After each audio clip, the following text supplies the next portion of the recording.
Before I start this episode, I want to talk about how I have the ability to see the future. That's right. I talked a year ago about how if the video game company didn't get rid of loot boxes and built-in platform gambling on their games, that eventually, some government entity was going to come along and make it illegal. We already know that Belgium did that. No loot boxes are allowed in Belgium, even though the video game companies are still fighting that one. And now, here in America, the good old US of A, we are gonna soon have a vote to see if we can get rid of loot boxes in video games. That means no more loot boxes. None. And I can't be more ecstatic. Plus, the bill has a really hilarious name. It's called the Protecting Children from Abusive Games Act, or PCHEA, because that's just a great name, and it's totally to the point, and it's totally accurate, and I, for one, cannot be more happy. But with that being said, we are talking today about abusing workers for profit and how corporations suck, which, to be honest, is a theme for most of these videos because the video game industry makes it really easy to point out it sucks. So, let's go. Well, what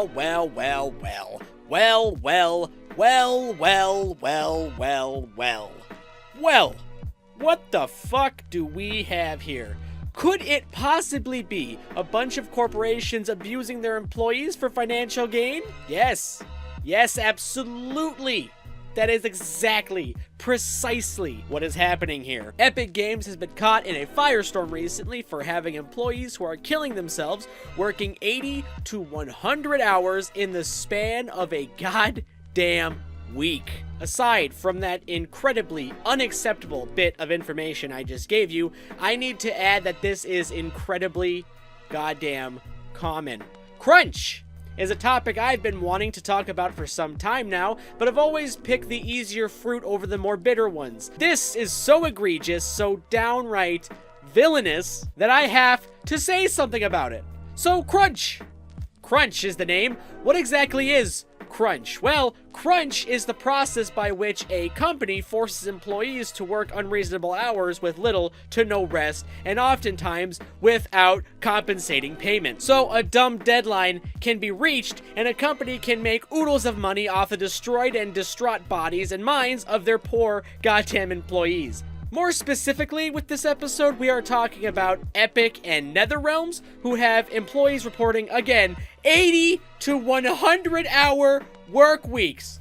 What the actual fuck? And just for your information, I will henceforth not be referring to crunch as crunch, but instead I'm just gonna call it what it actually is, which is fucking abuse. Let's not for a second just forget the smaller stuff like not seeing your family or not being able to have a social life. I say those are actually smaller because what we're gonna talk about here is actual health effects of fucking abuse. So, what exactly are the health effects of overworking? Let's go ahead and break that list down, shall we?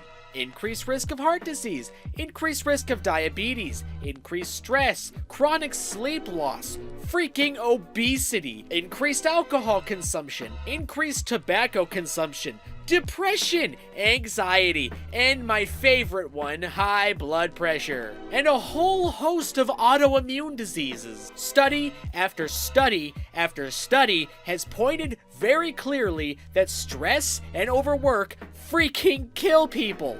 And Jesus, there are a lot more than I just listed, but I don't have time to cover freaking all of it. Oh, added bonus, by the way, to overworking someone is loss of work ethic, which literally means not giving your staff time off will literally result in shoddy work. How the hell is any human being supposed to function under that kind of stress? What the actual hell is wrong with capitalism that a digital product and money is more important than the lives of a human fucking being? More to the point, what the hell is wrong with the game industry that they can't run a business without destroying their staff? But of course, the argument from the bottomless pits known as corporations is always, well, we don't force employees to do it. It's just optional, everyone. No one's job is on the line if you don't commit to killing yourself. Optional is the word, everybody. It's just optional, which I'm telling you here and now is a fucking lie.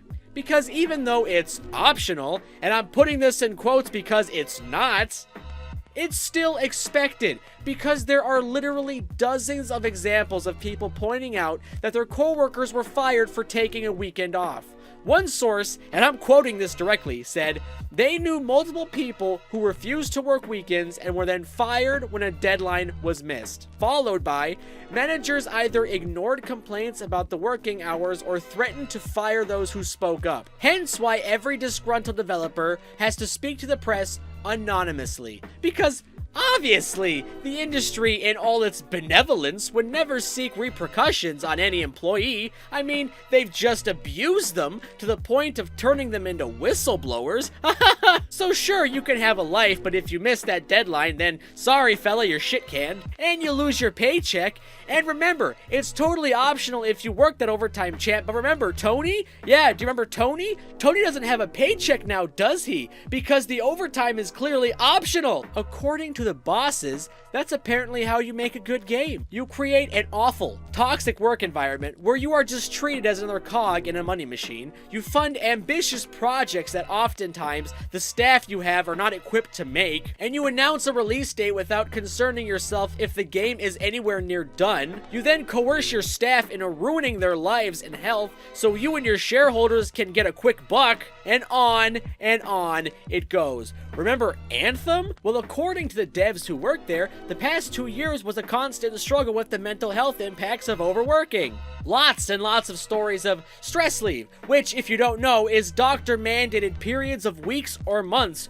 worth of vacation for mental health. One story I read featured a man who regularly had to excuse himself to the restroom so he could fucking cry in a stall. Welcome to the latest edition of How to Make Games Like a Corporation. Oh, actually, I kind of actually like that. I think I'll have to use that for a title in the future. This isn't something new, of course. The game industry has been abusing its staff for freaking decades. Some of the worst hit employees are the contractors, who the industry treats like literal toilet paper, something to be used and discarded when they aren't needed anymore. They also often get paid shit and are expected to work just as hard as the company devs. It's also said that for contractors, it was implied if they didn't work those hours, they wouldn't have their contracts renewed. Because it's totally goddamn optional! So right there, you can pretty much get a sense of how little these companies think of people. This business practice of abuse was described, I think, most accurately when a source said it's literally killing people. Guys,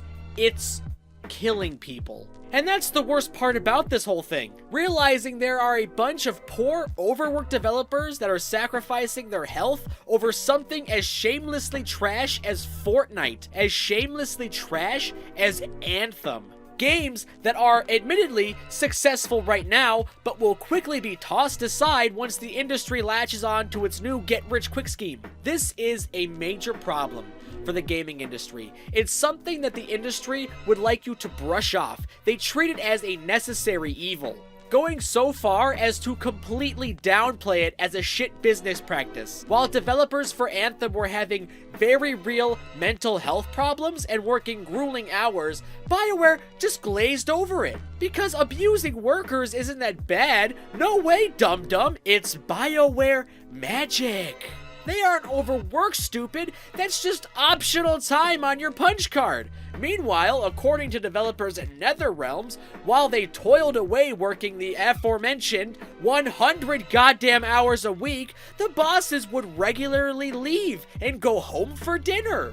Which, after reading that part, I needed to stop writing this episode because I was so goddamn furious. And the game companies wonder why on earth their employees want to unionize. Gee, I wonder why. It couldn't be the utter lack of disregard for the health of your workers. It couldn't be the ineptitude of management, who brush off every complaint that's given to them. It can't even be the toxic, horrid working environment they expect these people to work in. Nope, it's never that. It can't ever be that. And you know what? Good. I hope they unionize. I hope every developer and voice actor gets their own union and they can give the middle finger to every asshole who wants to abuse them for money.